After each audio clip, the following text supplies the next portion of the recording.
Pierre Bruno. I would like to thank UNESCO. Certainly, it's remarkable to have a global ministerial dialogue on science diplomacy. Having watched science diplomacy throughout its many years, to have this type of discussion at a global level is a significant step. This session is on advancing science diplomacy training toward developing a competency framework. There are three questions that are identified in the session: who, what, and how. Before addressing the questions, I would introduce that inclusion, who, what, when, where, why, and how, is the essence of knowledge discovery. The challenge we face with science diplomacy is, in a sense, not just 5, 10, 25 years, but across the 21st century into the future. The proposition is that science diplomacy has legs for the benefit of all on Earth across generations. What is science diplomacy is the key question that has been elaborated largely since the 2009 Wilton Park Dialogue, convened with the UK Foreign Commonwealth Office, revealing a competency framework with science in diplomacy, diplomacy for science, and science for diplomacy. Considering pragmatic perspectives of science diplomacy from the inside of national governments. Question that I've circulated to the panelists in advance: who are the science diplomacy audience, inside governments and outside of governments, across the spectrum of subnational, national, and international jurisdictions? After the training of diplomatic corps of nearly 24 nations through their foreign ministries, it's clear to me that nations understand what is science diplomacy and even why it's important, seeking now to understand how does science diplomacy operate. Second question: what are the science diplomacy skills, methods, and theory that can be trained, applied, and refined at K through 12, university, and professional levels with lifetime learning? Answer to this question has been evolving since 2009, partly with the Antarctic Treaty Summit that I convened, leading to the first book on science diplomacy, revealing science diplomacy as a scalable process that operates with inclusion, who, what, when, where, why, and how, with knowledge discovery to build common interests that are essential for nations to balance national interests. In this sense, the science diplomats have an important, I would say, critical role to assist in identifying common interests. The nations have the challenge of balancing national interests, but the question is, how do they develop the common interests? And in this capacity, the science community has a critical role. This process, which is founded on questions, leads to informed decisions that operate across a continuum of urgencies, from security timescales to sustainability timescales for peoples, nations, and the world, short-term to long-term. Third question: how does science diplomacy training inspire next-generation science diplomats, empowering them with inclusive capacities to broker dialogues among allies and adversaries alike? I've asked these questions to the panelists, and in the spirit of discussion and to make this an interesting session, most of the time has been allocated to interaction with the audience. So rather than having long interventions, I've requested each of the panelists to open with 2 to 3 minute remarks, and I'll introduce them one at a time. The first is Dr. Andreas Gothenberg, is the Executive Director of STINT, the Swedish Foundation for International Cooperation, Research, and Higher Education since 2009, and a board member of the Karolinska Institute. He was Science and Technology Attaché at the Embassy of Sweden in Tokyo from 2006 to 2009, where he also covers science and technology development in South Korea. During 2004 to 2006, he worked as a center manager and senior researcher in China, setting up joint research and education centers at KDH, Royal Institute of Technology at Zhejiang University and Fudan University.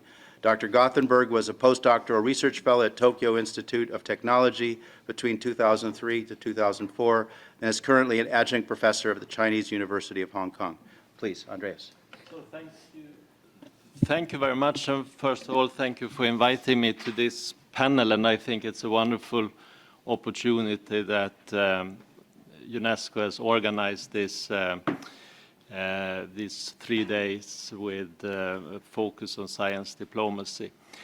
I would like to emphasize what was said in the beginning on Monday, that the real science diplomats are maybe not those who are in the diplomatic circles.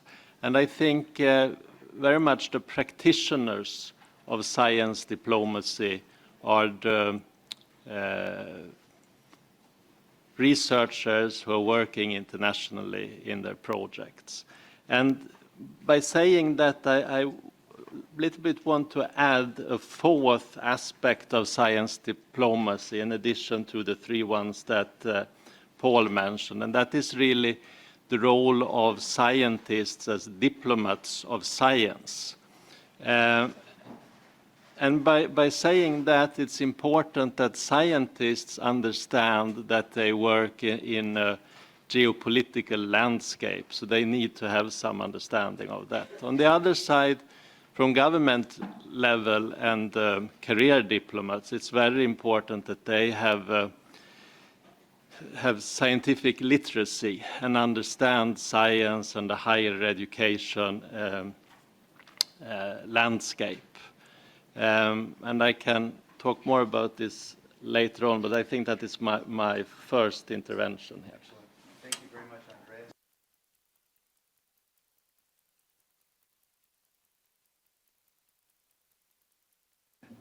There. The next is Dr. Marcella Noble, is the Executive Director of the World Academy of Sciences for the Advancement of Sciences in Developing Countries since 2024. He is a physicist, professor, and prominent advocate for education, science, and democracy. He was rector of the University of Campinas, UNICAMP, from 2017 to 2021. Dr. Noble has been a faculty member at the Institute for over 26 years. During his term as rector, he implemented the Refugees Cathedral at UNICAMP and created the Executive Directorship for Human Rights.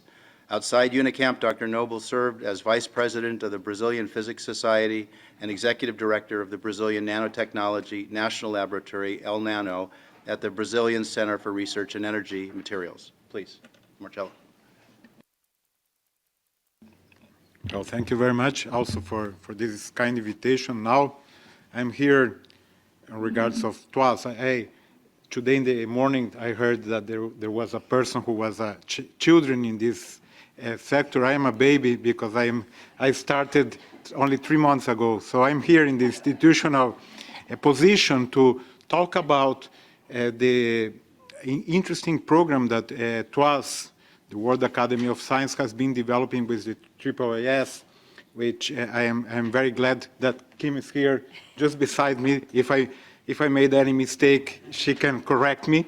And also Peter is here, who is the main responsible for the program.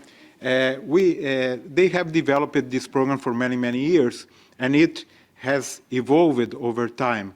So the good thing is that they made an assessment with the alumni after this program, and they read the assessment and they understand what the alumni were saying, and they ended up in 2021, just after, in the middle of the pandemic, with a model which we believe is extremely interesting and can be reproduced in many places as a very interesting formula. For example, this is a course which is a hands-on course on science diplomacy, which connects, it's a pairing model. So it connects a diplomat or a person working on policies together with a scientist. And they have to pair beforehand the workshop itself. So they have to prepare, they have to know each other, they have to talk before going to the workshop, and then they meet, they can work together, they have several activities there, hands-on activities,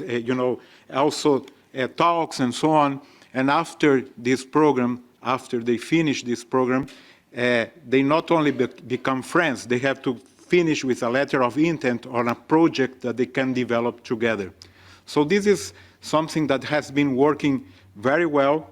As far as I know, all the participants, almost all the participants, love the experience and find it very interesting. And this is a model that can be eventually, we were discussing how to develop it further and try to reproduce it in several parts of the world. We can talk about it in deeper detail afterwards. So I stop here. Thank you, Marcelo. Next is Dr. Kimberly Montgomery, is the Director of the International Affairs and Science Diplomacy at the American Academy of Advancement of Science. In this role, she advises on bilateral and multilateral relationships and manages the AAAS Center for Science Diplomacy. She also serves as the executive editor of the policy journal Science and Diplomacy. She managed and advised in international relations for the International Institute for Applied Systems Analysis, IASA, and was a scientific consultant for the International Atomic Energy Agency, IAEA. Kim served 6 years at the U.S. House of Representatives as professional staff for the Committee on Science, Space, and Technology, and as a legislative assistant for Representative Rush Holt. Directly prior to joining AAAS in 2021, Kim was a senior program officer at the Nuclear Threat Initiative and the Scientific and Technical Affairs Program. Kim, please. Thank you so much. And I want to thank UNESCO and the Alliance for inviting me. In particular, I want to thank Anna for all her work. So in my brief opening remarks, I'm going to try to say a couple of things about our 3 questions, which are the who, the what, and the how. And so for the who, I would want to bring up 3 groups. The first 2 are scientists and diplomats. And obviously, as just mentioned, I think it's really important to form closer relationships between those groups, which is why we evolved the course to have this participant pair model that I think is really successful. The third group I would like to sort of mention, and hopefully it's fodder for discussion, is the private sector. So that's been mentioned already a couple of times this morning, and they seem to be absent from a lot of these conversations, but certainly they fund a significant amount of research, including basic research. That research is not public, as Marga said, but really play an important role in diplomatic efforts. So I would love to have some questions and some good ideas on how we can incentivize their inclusion. And now turning to the what, I think there's 2 things I would like to say in my opening. The world is certainly changing, and we can talk about that more, and I think 2 things are applicable. For scientists, I do think there's a need to appreciate that the world has changed, and rules and structures and even things like sanctions and export controls coming from the U.S. do apply to them. It does change who they can collaborate with, and so there's a lack of appreciation of that, of course. And for diplomats, science and technological advances are moving so rapidly that I think there's a space to help them sort of understand what emerging technologies are, what quantum is, what AI is, that will come up in their work. And moving to the how, I really can't stress enough that I really think we're in an area, a new era of disruption. That's why the Royal Society and AAAS, our new report is Science Diplomacy in an Era of Disruption. And so what that means, it means that it's time to probably innovate and do different things to address this new era. So I'm really looking forward to the discussion on that. And just want to end by saying, even though we are in this era of disruption, which certainly you can easily just focus on the challenges that brings, it also brings opportunities. And so I want to stay focused on opportunities as well and not just challenges. Thank you. Thank you very much, Kim. Dr. Remy Quirion is absent. He's been called away by ministers, but is being replaced in this discussion by Laurent Corbel, who is a strategic officer at the Quebec Research Fund. Laurent, please. Thank you. So Remy Quirion sends his apologies and thanks for having him here today. And I'm going to read his text, so it's really him that wrote this. So the key element here is the context. There are dramatic changes over the past few weeks, not even months. Science is in danger. Science is under attack inside countries and globally. Scientists and universities are under attacks in some countries, and it could happen everywhere, anywhere. Scientific data, the scientific method, have no more values than beliefs and opinions of the neighbors. If science is under attack, then of course science diplomacy is also under attack. It will not be, it is not business as usual. We have to drastically change the way we do business. At the same time, science and science diplomacy have never been so important. Are we up to the challenge? So training for whom? For everybody. because nobody is an expert in science diplomacy anymore. We all have to be retrained to ensure that we take into consideration and find new ways to deal with rapidly, almost daily changing realities and geopolitical order. We'll have to become fast-track science diplomacy expert. This is certainly one of the main on what. But here we also have the opportunities to do things differently by enlarging our network and aiming at the younger generation. And how? For example, by offering the ground training opportunities to scientists and policymakers interested in learning the secrets of science diplomacy. And I would add science advice. Science advice is a key pillar of the effective science diplomacy, and this is the main business of INCSA, the other organization of which Rémy Crillon is president.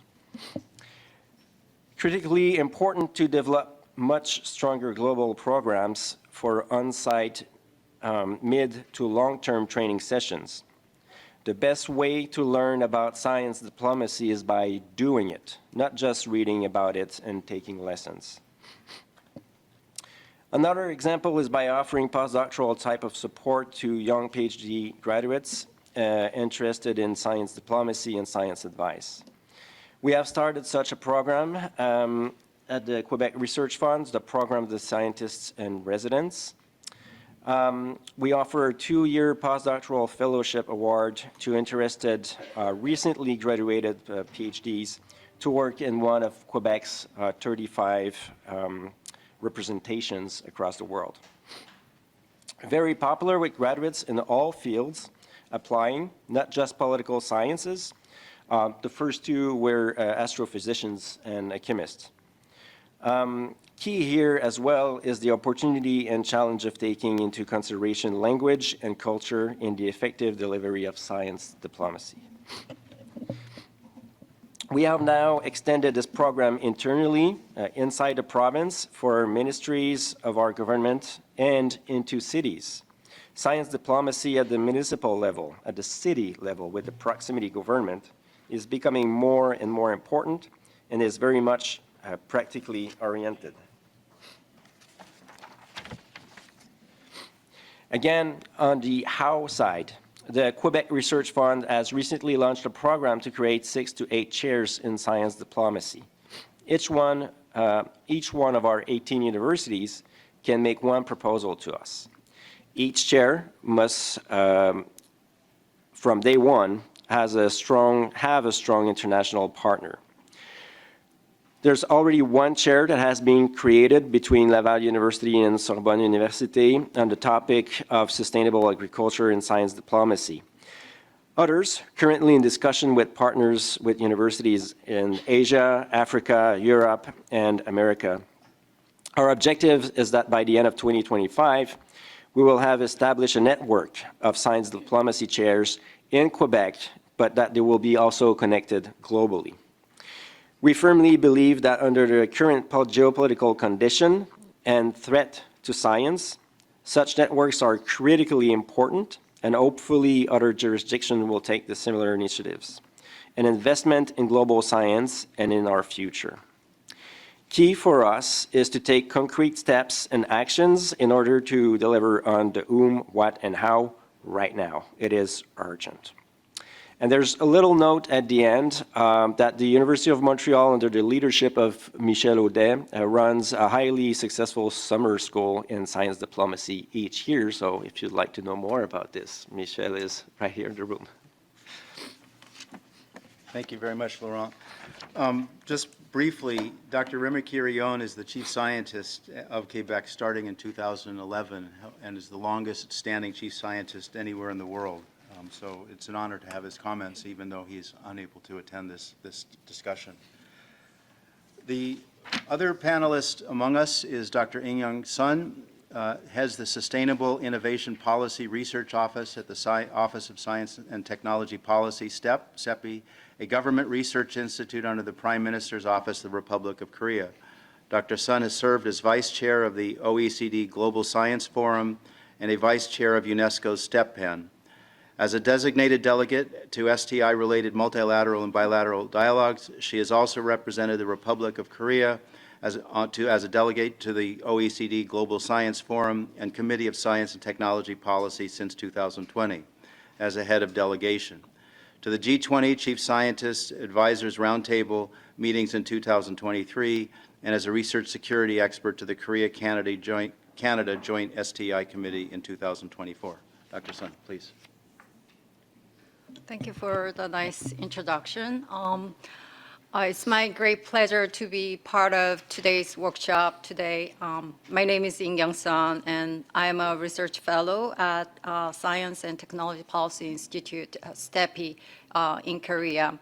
STEPI is a policy think tank under the Prime Minister's office in Korea, but we work very closely with the Ministry of Science as well as Ministry of Foreign Affairs. As a policy analyst, my job is to identify key policy issues emerging from the intersection of science, technology, innovation, and international relations. And I conduct policy research and provide strategic advices on these issues to governments. Another major part of my job is representing the Korean government as a delegate to STI-related international organizations or multilateral or bilateral dialogues. So I consider myself as a science diplomat actively working in the field. So from a perspective of policy consultant and practitioner, I'm very happy to share my thoughts on the science diplomacy training, which is a very timely topic. And since the main question that we are exploring in this session is science diplomacy training, for whom, on what, and how. So let me start with share some recent updates in Korea, who is doing what a little bit. What I have observed over the past 5 years is a growing demand, particularly from the Ministry of Foreign Affairs, for expertise in global rule setting, especially for critical and emerging technologies that are closely tied to national security and international competitiveness. In Korea, this led to the creation of a new division at the Ministry of Foreign Affairs, focused on international science and technology rules and cooperation. And this division was added to the bureau that traditionally dealt with climate change, energy, and the environmental issues. Along this, the Ministry of Foreign Affairs appointed Science Tech Diplomacy Ambassador and set up a Science Technology Diplomacy Advisory Committee and launched a Science Diplomacy Training Program for career diplomats. At the same time, training programs have been developed as well for the science and technology community in Korea. Since 2021, the Ministry of Science and ICT, together with the National Institute of Human Resource Development in Science Technology, have been offering a hybrid training program, both online and offline. And the program is mainly for researchers involved in international R&D projects, as well as staff working on international cooperation in university, research institutes, and companies.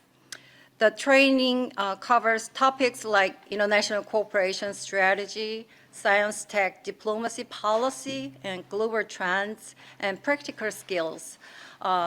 Some senior officials from the Ministry of Foreign Affairs give lectures about how international agreements are made and how global standards are shaped in the international communities. So this is pretty much about. Thank you. So I will go through a brief set of questions to the panelists, and then I'll open it up to discussion. So the emphasis is on the dialogue with you.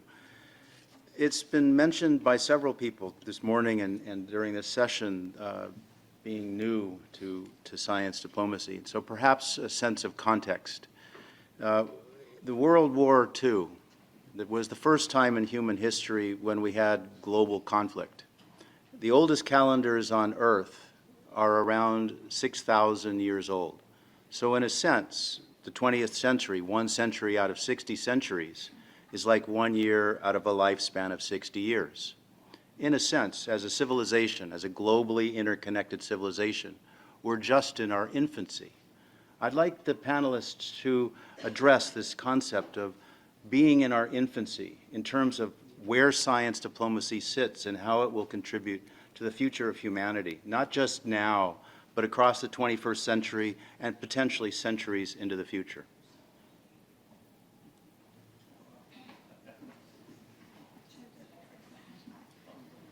Please. That's a complicated question. But let me start, and then my colleagues in the panels can add on to that or comment further. But I think really where we are now in this, as you point out, very global world, we need to have much more understanding of the world. And here I think it's a fantastic situation that we have in science, that we can send young students, researchers to different labs around the world.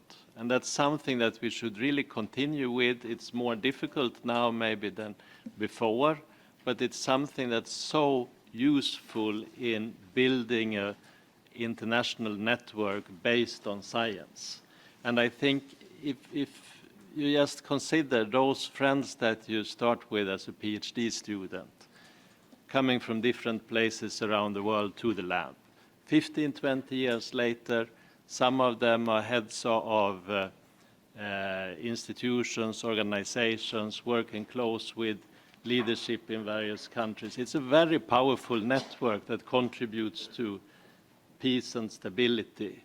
And because we lay the foundation on science and we build trust, and science is something long-term, politics is more short-term. So I think science is a fantastic tool to build this kind of relations and understanding so that we can understand the world better and contribute to the development of science for the common good. Please. Can we see Yes. the order? Well, as I mentioned, I'm new in this field, but of course I have been actively participating in other areas. And the discussion today reminds me very much of other discussions that I have been involved in along the years. So, for example, discussions about, well, I am a physicist, theoretical and experimental physics, or basic science and applied science, or journalists versus scientists in public communication. So this is the false dichotomy that I remember the seminal text of C.P. Snow, the two cultures of 59. So we are learning and returning again to the very same problems. But at the end of the day, we have to face that we are in a society that still does not understand the importance and the value of science, as mentioned before. So let me just give you some examples that probably are very striking but important. I know the situation in Brazil. I don't know these numbers in other parts of the world yet, but I always remember a science survey that was developed in Brazil a few years ago, where they found that 7% of the population believes that the earth is flat. 7% in Brazil means more than 13 million people. So how many of them are probably diplomats or even scientists? So our problem is more connected to everything else that we are discussing here. It's not a question just to be, the diplomatic career or the who. So it's a societal problem that everything is interconnected, and we have to face that. Another comment from my reality in Brazil that I know very well. Nowadays in Brazil, there are 9 million students in higher education. From these 9 million students, now half of them are online education, and there are many, and I would say there are 1 million students studying law. 1 million studying law that it's probably that many of them would become diplomats or would like to become diplomats. They never went through any research university. They don't even know what a university means. So this reality is probably the same in very parts of the world that we are discussing here, but we have an issue that is, more philosophical, as Paul mentioned, that we have to develop our communication strategy, our science in the world, our science diplomacy, everything is interconnected. And sorry, I don't know the solution to that. Yes, please, Kim. I think I'll build off of that, and really, we've already talked this morning about sort of the need for mutual understanding, especially between sort of the field of science and the field of diplomacy. These conversations remind me a lot when I went into policy, between scientists and policymakers talking about completely different language. But what I would add to it, or want to add to it, is the need for humility. And I always bring this up because when I first went to policy, you'll meet these scientists who think because they are very, very good at the science that they're doing, that it'll be really easy to understand policy, or it'll be really easy to understand policymaking. And sometimes that lack of humility is really damaging to forming actual relationships. And so what I would always tell people is that you might be incredibly smart. So I used to study the mirror neuron system, and I was a neuroscientist. I learned a lot about that. That doesn't mean I know a lot about how to pass a law in the US Congress, right? And so the people that do know a lot about that, you can learn a ton from them. And if you start with sort of that basis, then they'll also want to learn a ton from you too, right? And so I think we need sort of to build mutual understanding starts with humility on what you do know and also what you do not know.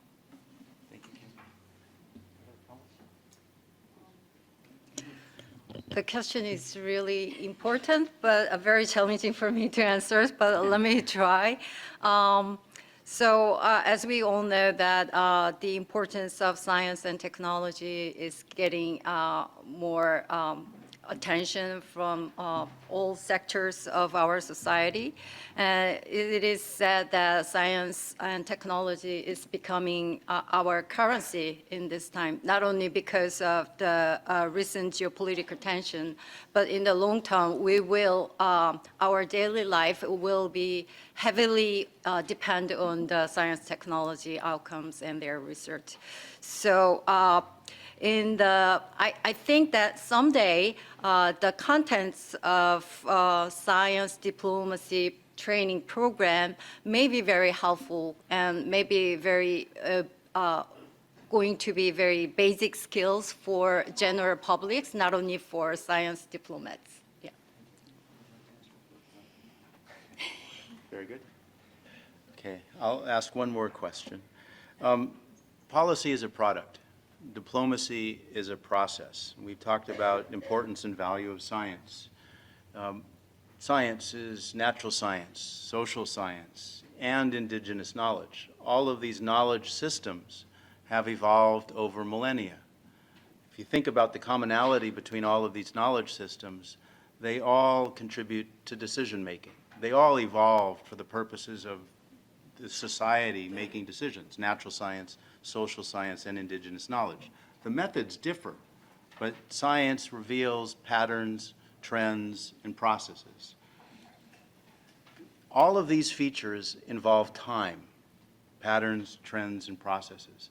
I'd like to ask the panel to dwell on how we train the thinking about time, how we train people to operate short to long term, from a security timescale to a sustainability timescale.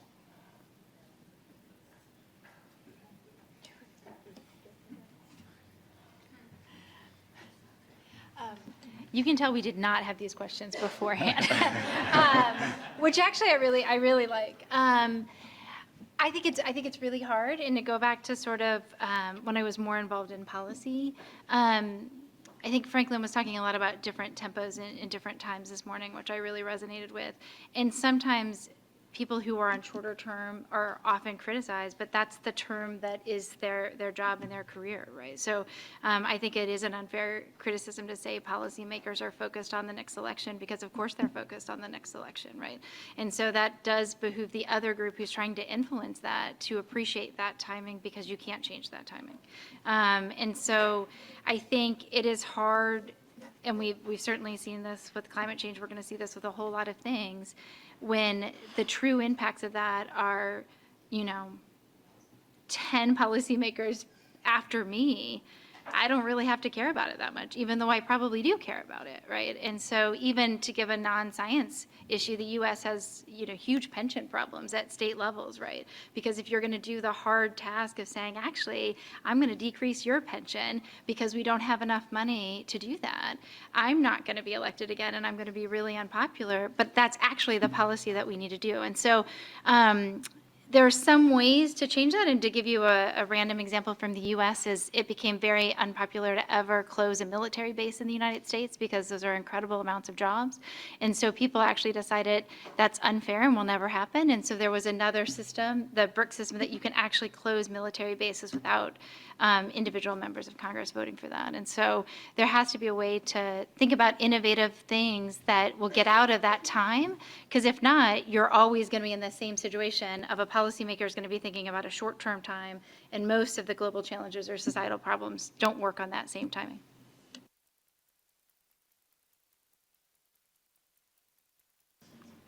I just would like to change a little bit about even the way that we are trained and we are, educated. It's very interesting. I was thinking yesterday, I was in this panel for, the governmental panel on, and there were these speeches all along the day, and I was thinking on my career, and I was really, at the beginning, I was a scientist, and everything, I was impatient, I wanted results, and want something for yesterday, tomorrow, and so on. And then I became a rector. It was a shock, because in my university, a typical Senate meeting, it takes about from 10 to 12 hours. And then you have to listen to everyone and have, the patience, and then you develop that in your formation. This is what we were discussing about. Even our training, our way of thinking must change in terms of time, in time scales, and the times that you have results. Now I am learning, for example, the time scales of UNESCO, which I don't yet understand how things move along, because it's really complex organizations, and this is something that even if they are complex, as well as companies and so on, they have the time and they move and they can make a change. So this is part of, coming back to our discussion here of the training of this science diplomacy, it's part of the training to understand different time scales in order to advance. A short comment on that, but I think this really reflects that many trainings and so on are very much in silos, and this is an indication that we need a little bit more of a system understanding.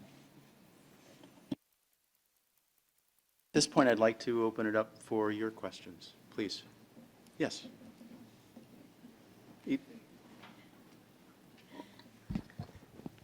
Thank you very much for the very interesting panel, and I like very much the provoking questions to the panel. I was thinking that we at the UNESCO Chair on Science Diplomacy at the National University of Mexico, we have seen that a way to change the typical way of thinking of scientists in terms of being much more empathic to the notion of policy making is learning from history and historical examples. For instance, when you provoke us with the question of science has been around much more than, in fact, global confrontations, it comes also to my mind that it was until the founding of UNESCO that the world first came to the idea that science could be a vehicle for peace, no? Although science was already there. So my question is, do you think that historical and critical thinking would be key for developing the competency framework of science diplomacy, even above the usual soft skills that are being taught in most of the courses? Thank you very much.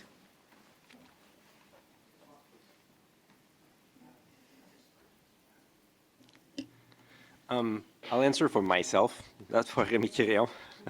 I'm a historian by training. Historian of Mexico, actually. Let me just say, well, you said earlier that, 20th century witnessed the first global conflict. Actually, the first global conflict was the 7 Years' War in the 18th century. And at the time, science was used by imperial power to affirm their power on territories. They sent dozens of scientists across the world to accumulate data and to use them in diplomacy, in new businesses. It's not something new, right? And so I do think, to answer your question, that historical background is essential.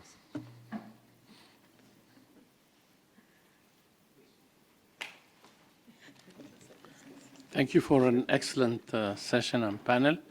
I have two quick questions. The first one is, can you please, Mr. Moderator, answer the first question? Okay. And, and the second one is, do you agree with me with all what's happening in terms of geopolitical tensions in the world, that science policy would have a better chance after a third world war?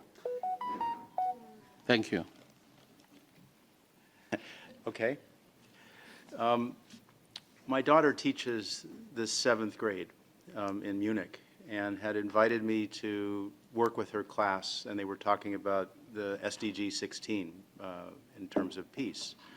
And one of her students made, I thought, a very profound observation, that much of the progress as a civilization has come after war, so that the survivors were humbled to the point where they could work together. So I don't think it requires a third world war. I do think what it requires is a coordinated approach from the science community to facilitate the types of dialogues that will bring us across the 21st century into the 22nd century without a war. And to do that, I would go back to the Second World War.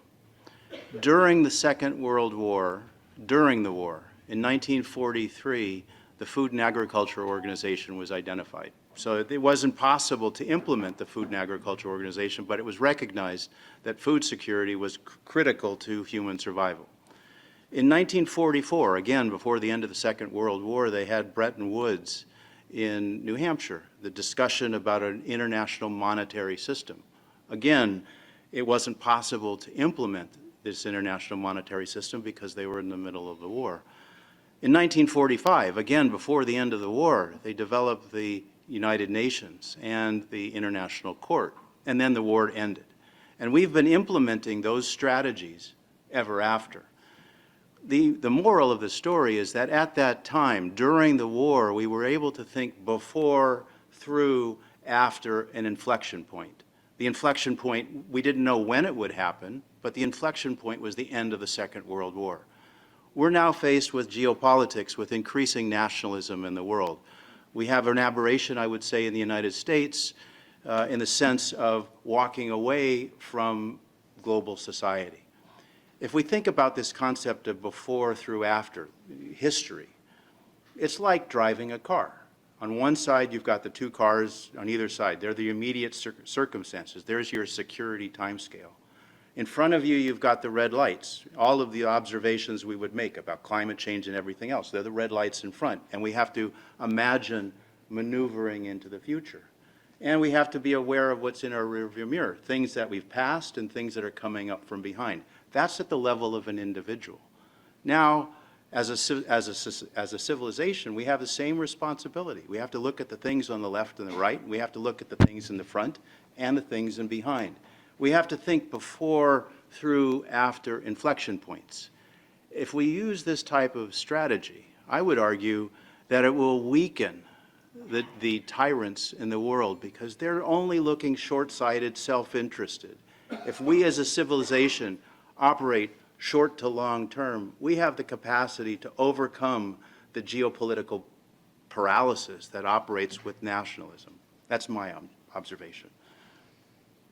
What about the first question? Which was the first question? No, your first question. You did not answer that. My first question. What was my first question?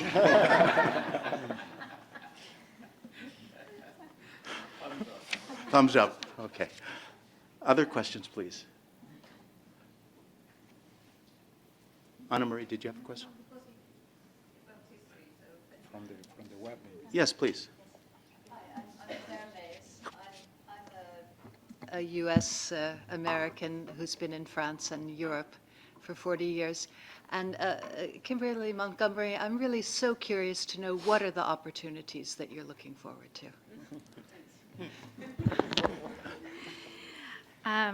Always good to be asked concrete examples. I think there are opportunities. I think there are opportunities to say, like, how are we going to not just survive this situation that we're in, but how can we thrive in this situation? And so even if we just stay within science diplomacy training, one of the reasons I was interested in coming to participate in all three of these days is to hear what other people are thinking and ways that we could actually go together and partner together on different things, right? And so AAAS has worked with a lot of partners, and so we want to continue to do that.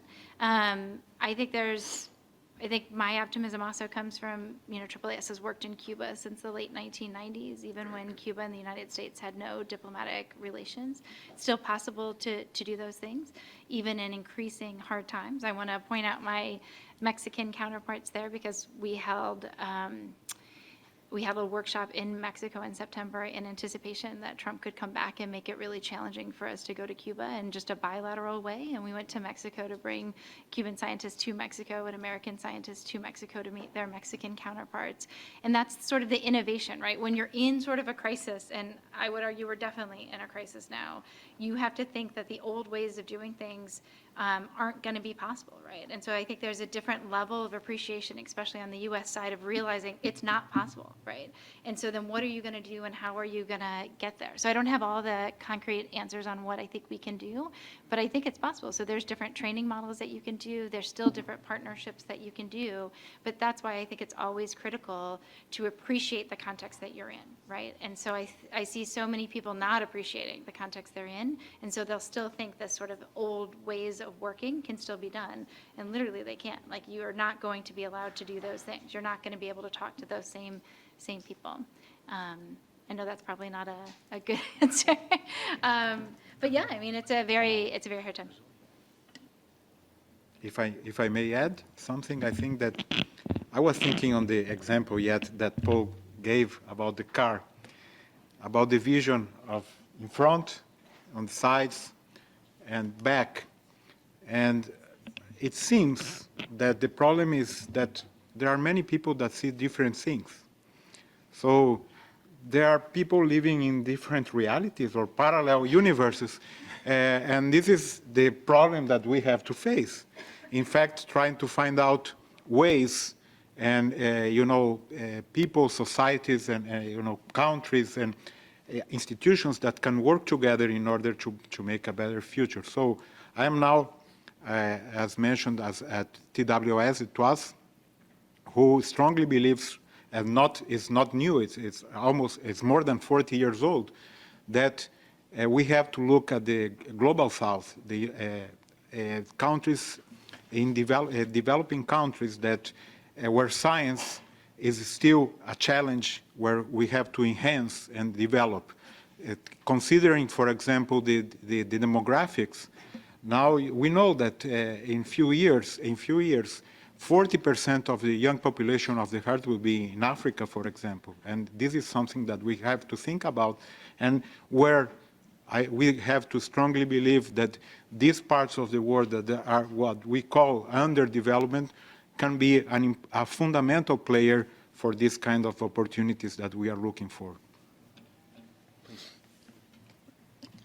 I think another opportunity for science diplomacy is to reaffirm strong ties, even though the times are, uncertain, to say the least.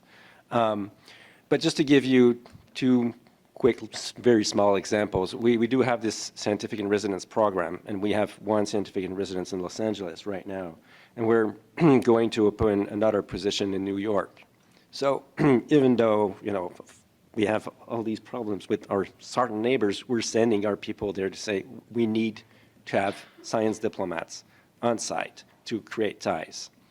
And the other example is that we continue to go to the US. I was with Remy at the AAAS in February. He went back again in February in Washington, and I'm going again in Washington in April for the Science Diplomacy Forum. So, I mean, yes, it's a challenge, but the opportunity is to keep going to see our allies and say, we're going to work together. I think it sends a strong message, right? Thank you. Other please. Yes, I would like to give some example again on this importance of spending time in other countries working on science and higher education. One example I read some time ago that before the pandemic, there was 11,000 Americans studying in China, and last spring it was 800.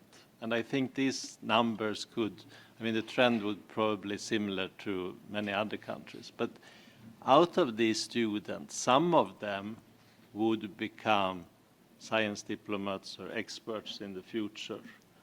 But then all of a sudden, the number has been reduced by to less than 10%. So then the question is, who will be, in the case of the US here, the China experts in the future?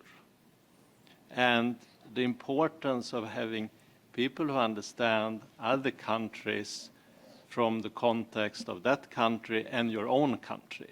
Because, again, that becomes, national security issue if we cannot interpret the world from our own contexts.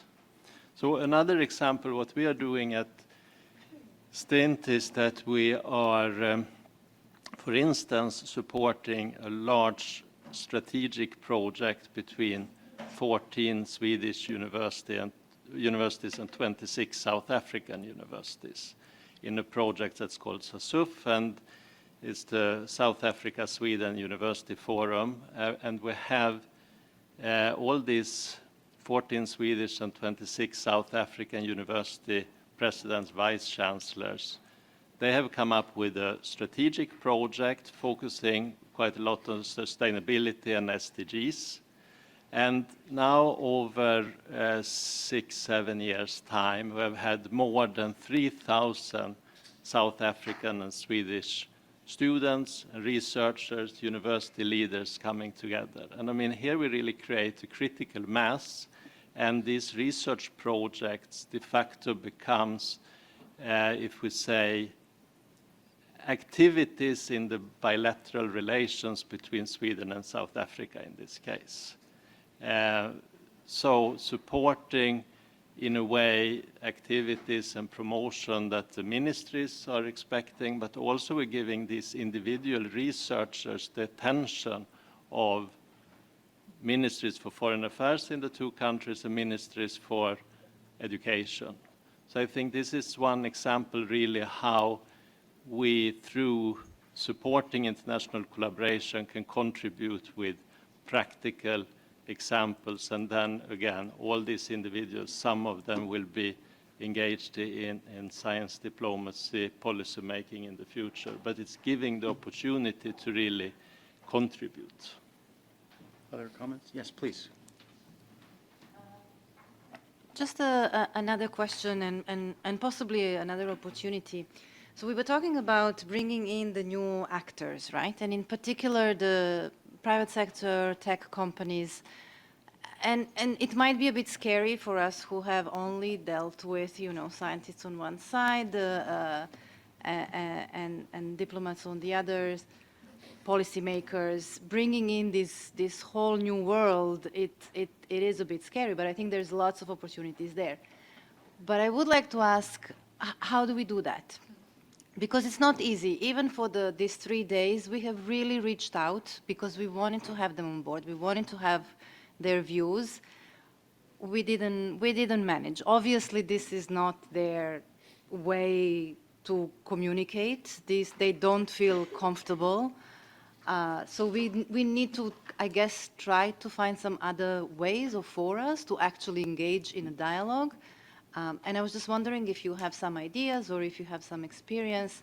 We will be having this tech diplomacy forum here in UNESCO again in June. It's in a collaboration with some other partners. It probably will be a lot of tech companies. I'm not sure which type or which size. But I feel like that's going to be maybe their space to try to engage. So I'm just wondering, what are the ways? How do we bring them on board? How do we talk to them? How do we do this? Yes. Comments, observations? Please. I would say it's just a guess that we should try to engage more with, you know, these new companies, more that comes from innovation, that they know that the importance and structure of science is fundamental for their development. So I would start with engaging the startups, the young, you know, smaller companies, and there are in all the countries nowadays, you know, agencies that work exactly in this innovation sector that is blooming and growing. So I would, if I may have a suggestion, I don't know if it will, I would start with these ones, and of course, trying to figure out few companies that work with science as well, that have science, for example, chemical industry or the, you know, medical industry that strongly depends on science to engage them in this dialogue. It's not easy, but I think this could be a way to go. Other comments, please? I think it's really hard. And I think I was going to be a little bit provocative. I think I'm going to stay with that. I think it's really hard because they might not always see the value in participating because they don't need you. I mean, and that's, they don't. And so that's part of why, you know, when you look at our report where we have an industry case study there and we're arguing, they're doing their own form of statecraft, right? So Microsoft, to give an example, has their own sort of diplomatic representation to the UN in New York and other places. But if I was working for a private company, doing sort of policy stuff for a private company, and I got an invite to participate in a UNESCO sort of tech diplomacy or science diplomacy conversation, I probably would be like, I don't think, what value would I get in sort of sending even myself or a high-level person? And so for me, it's always, what are the objectives, right? So if I'm advising other people, it's like, well, what am I going to get out of that? What would benefit the company for us participating in that? Why would I participate in that? Other options, please. And I think these smaller new startups, they are probably so busy with, you know, taking care of more important issues in their views, and you know they have to make their priorities, and it's difficult to motivate them. Maybe one thing would be, you know, when you have this kind of startup funding and so on, that there could be some connection to that they should engage in this or so on. Otherwise, I think that's maybe difficult. I'll also take a whack at the question. I remember when Denmark allocated an ambassador of technology to Silicon Valley, and that ambassador was co-opted by Microsoft. We hired him away from Denmark. And in answering your question, when I convened the first formal dialogue between NATO and Russia, I'm not a diplomat. I don't have any tremendous political chops. But how did I asked myself, how did somebody do that? I mean, NATO couldn't convene the dialogue with Russia, and Russia couldn't convene the dialogue with NATO. They were oil and water. How do you bring oil and water together? And the observation was, it started with questions of common concern. And so the contrast is conflict. So you see a difference with the technology companies. They can go off in their own direction. The states can go off in their own direction. Imagine a glass that's half full of water. It's also half empty. The starting point of the dialogue determines the direction of the dialogue. If you start from a position of conflict, the journey will be filled with conflict. You'll see all the differences. If you start from a position of common interests, the journey will be filled with cooperation. That lesson was the essence of science diplomacy from its origin. When the United States and the Soviet Union built the first nuclear arms agreement with the Antarctic Treaty, they did it based on matters of common interest. So if you want to engage the tech industry, what are the common interests? They're training ambassador-level people. You're training ambassador-level people through the United Nations and all of the governments. There's a level of commonality at the training of ambassadors to dialogue with civil society, to make decisions and to create policies. That's a common interest. If you start from a common interest, I would argue it won't be a problem to bring in the tech industry. If you think in terms of all the differences, then in a sense it's no different than conflict, which normally isolates the different stakeholders. Yes, please.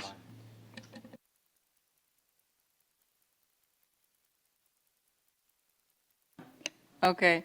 I have two questions from Munira Raji from the University of Plymouth. The first one pertains to capacity building programs in science diplomacy. She says they often focus on individual training rather than institutional development. However, a major challenge for individual science diplomats is effectively translating scientific knowledge into actionable policies, particularly in regions with weak science policy interfaces. And her question is, what practical tools or strategies would you recommend to bridge this gap, especially in countries like Nigeria? And the second question, if I may, how can UNESCO's science diplomacy initiatives like the IGCP, transboundary geoparks, serve as a platform for regional collaboration in areas facing transboundary water dispute?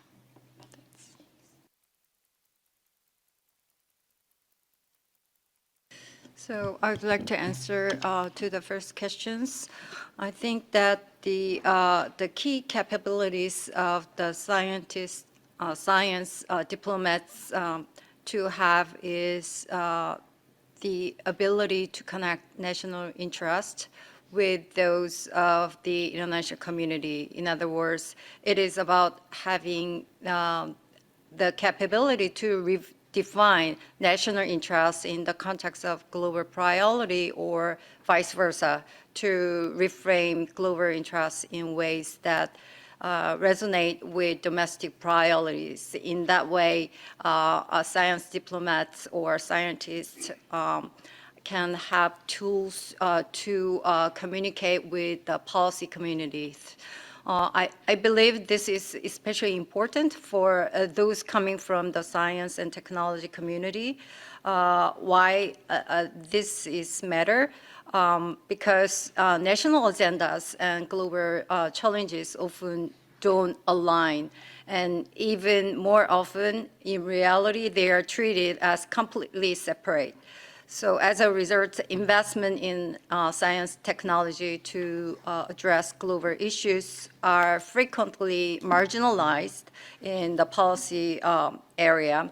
And this becomes particularly evident during the times of economic downturn or tight public finances, when funding for global science cooperation or international aid is often the first one to be cut. So science diplomacy is especially vulnerable to this, since its outcomes are typically long-term and not immediately visible. So that is why it is essential for science diplomats to have kind of this ability to identify how global discussions related to national needs, and equally how domestic efforts can contribute to solving global challenges. And this bridging function is where science diplomacy becomes most valuable in the policy area, I think. I'll say something to the first question. The second question about UNESCO, I think, is more suited for someone at UNESCO. So I work at AAAS, but AAAS for more than 50 years has run a science technology policy fellowship. I'm an alumna of that program. It really switched my career from being an academic to more in policy. And I think the power of that program, right, is it takes scientists and puts them in the well, now all three branches of the U.S. government. And they work there for a year or two, right? Because I think something that's come up in this workshop is it's hard when you have sort of, you get really excited about whether it's science policy or science diplomacy for a week, and then there's not really a way that you can keep doing that. But the real challenge of that is sort of how to fund that sort of program, how to keep that program alive. And so those are really hard things. But, you know, to me, it's like, you could actually support those institutions if you put scientists in sort of more immersive fellowships, but it is challenging to do and fund.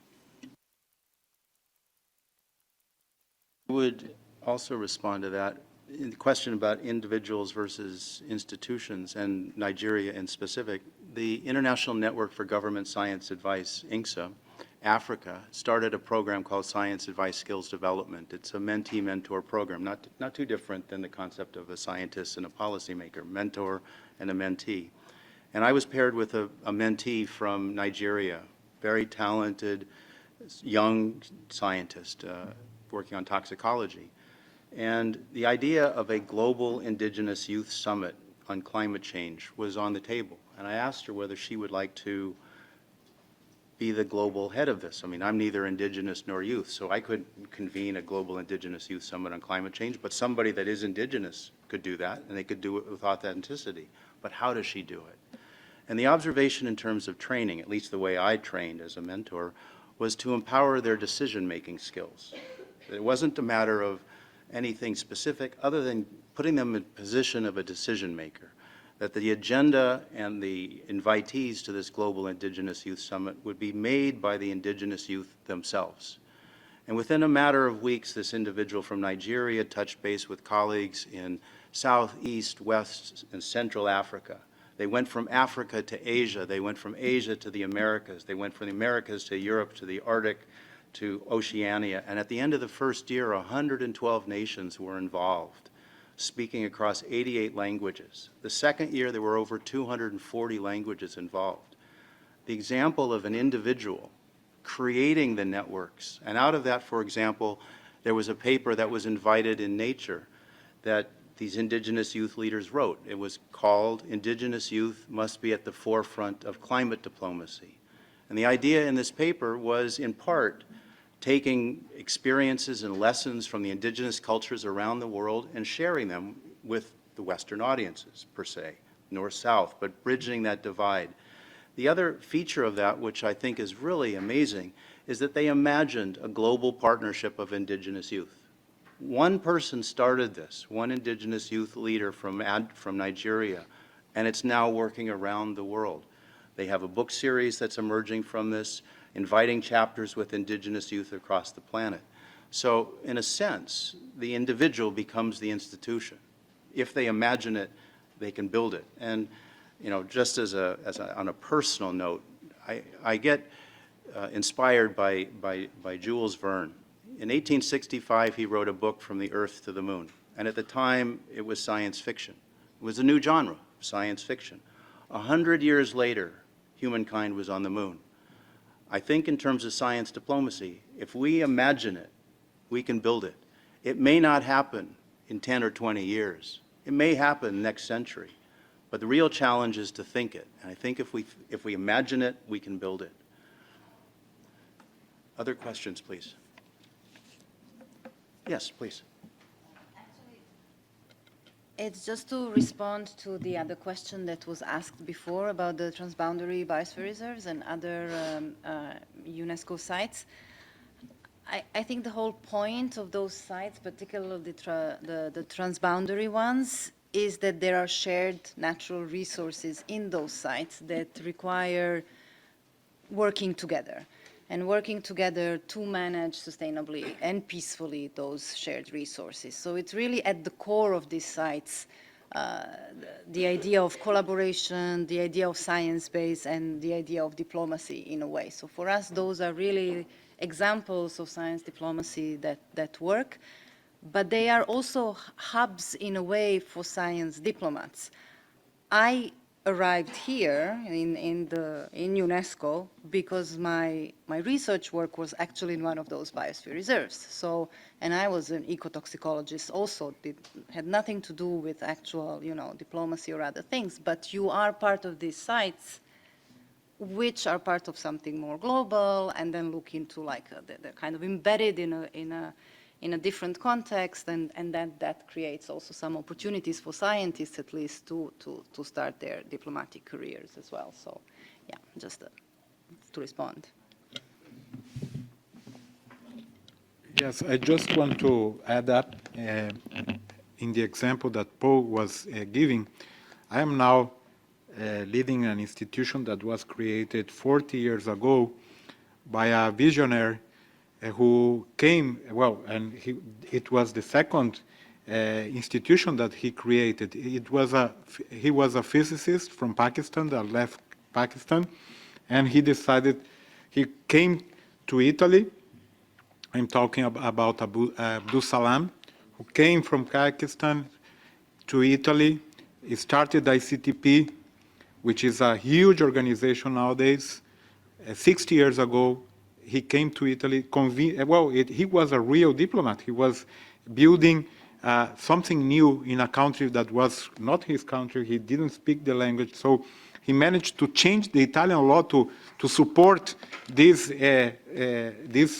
institution in a place that there was almost nothing there. And then after 20 years, started the World Academy of Sciences, many institutions in Trieste in Italy.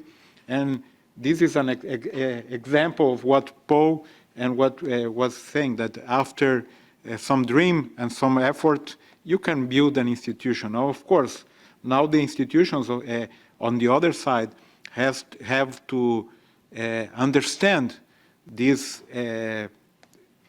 new ways to develop science and necessity to have complementary to science.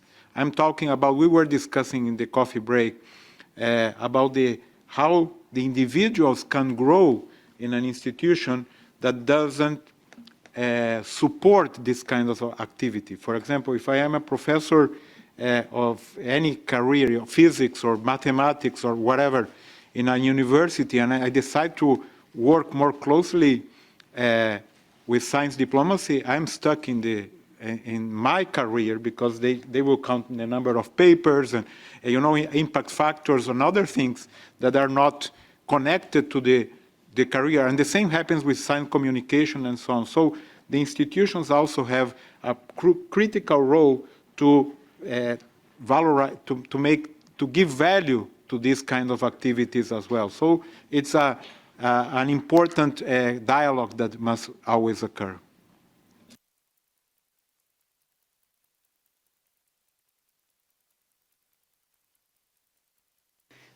So there's a question from Simon Clark. He's from the European Geoscience Union. And he says that his organization provides training and opportunities for scientists to engage with the science policy interface. And he would be interested in how other organizations can collaborate to learn and improve interface opportunities and careers.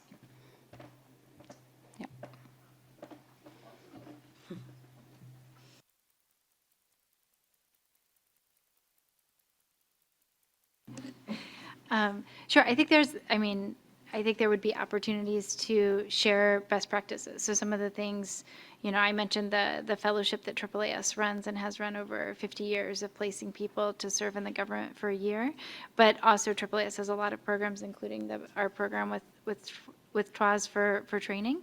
And I think there is an opportunity to kind of have those groups that are involved in that actually meet and sort of share not only like how do you do those things effectively, but what are you learning, right? Because I think that would be really interesting to see sort of what are you gaining from that interface that a lot of people don't have. So I think there are room for opportunities and to share best practices and learn from one another.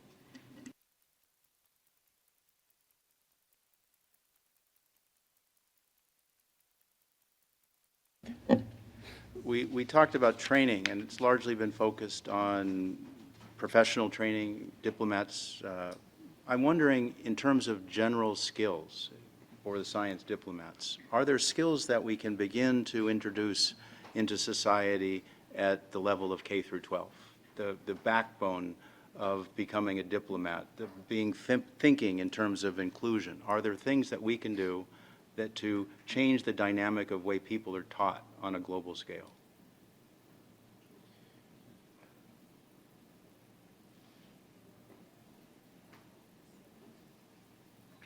Please.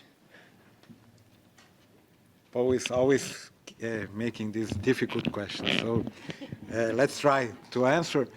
I believe that it's, of course, I am a strongly supporter of general education, and this is what we fail in many countries to do. Of course, the soft skills that we all know as team building and hearing and listening to what others say, and the minimum ethical behaviors that we have to comply with, I think that they are fundamental and part of any kind of education, not only for science diplomacy. And of course, this is part of a building block for any education. But I would also talk not only about the K-12, but for higher levels, higher education. We have in many countries the over-specialization too soon. And so we develop careers which are sometimes not only very, very rapidly changing, but also they are rigid, and sometimes we don't learn basic skills on other, or basic knowledge on other fields of knowledge. And we know we have probably many examples in this room of people that went through different paths, not going through the career that they were initially thinking of. I am a case, also Kim, that already mentioned that it was her case and so on. So I think that it's again, I return to the beginning of this session. Everything is interconnected. We should think on a more general, comprehensive education that must take into account the intercultural changes and a world which has different cultures, different knowledges, and we have to acknowledge that. Thank you. Yes, please, Andres. Yes, I can give an example. It's not on K-12, but on much higher level. So at Stint, we started one program which is basically postdoctoral program, because we recognize there's a need for more science policy understanding from other countries. So in this new program that we launched half a year ago or so, we fund individuals who have done a postdoc, but they start to be more interested in, if we say, system understanding rather than going further into their research area. So then we fund these individuals to go to basically science policy think tanks or similar organizations in other countries, and then working closely with Swedish embassies or consulate generals in these countries, so that they get this kind of science policy and science diplomacy training by practice. So that it's something that we're just starting out, and we have just selected 3 individuals for these programs, and they get funding for 3 years. One of them will be in Japan, another one in Brazil, and the third one will be based in East and Southern Africa. Okay. Yes, please. So I'd like to point out different environments of current science diplomacy activities. With more digital tools now available to science diplomats, actually virtual and hybrid meetings have become very common. There are certainly huge benefits, like stakeholders can get together more easily and communicate and learn from each other, and while saving time and travel costs. And in addition, they align with the sustainable policies of some countries by reducing the carbon footprints whenever possible. However, frankly, I'm not a very big fan of increasing the virtual interactions.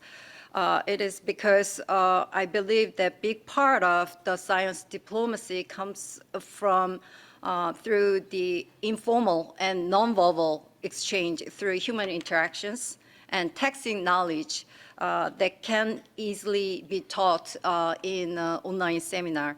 So things like tone and body language and timing and shared context can play a huge role in how trust is built and how cooperation actually happens.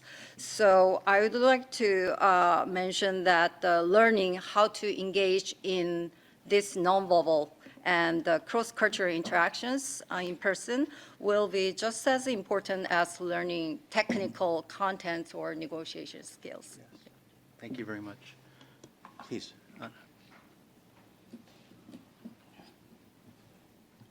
Yes, I would like to share the experience we have with the UNESCO Chair on Science, Diplomacy and Heritage, because we gave a course at the Faculty of Science of the National University of Mexico, which is a big university, and the Faculty of Sciences has 14,000 students, so different curricula, all of them very disciplinary.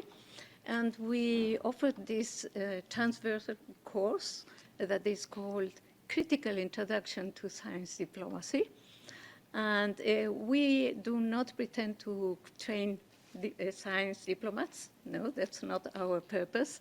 But it turns out to be an eye-opener for them, because it's a combination of, the history of diplomacy, the history of science, the role that science diplomacy has played in the past, even if before it was institutionalized or formalized. And it has to do very much also with science politics, how the scientific system developed and became institutionalized and became what it is today. And the students find it very, very interesting, not just because they learn about the history and they better understand where we stand today and can also look more into the future, but also because of the interactions among them. No? So it is very important that it is not online. On one occasion we gave it online, but the personal contact is much more. And I must say, they come at the end. They produce even some concrete proposals on what could be done to bring countries together to solve conflicts, etc., in conflict-ridden areas. We think it is part of the training. When you are not aiming at producing science diplomats, like career science diplomats, but maybe some of them will. But the others will also contribute to our general aims. So that's another way of approaching.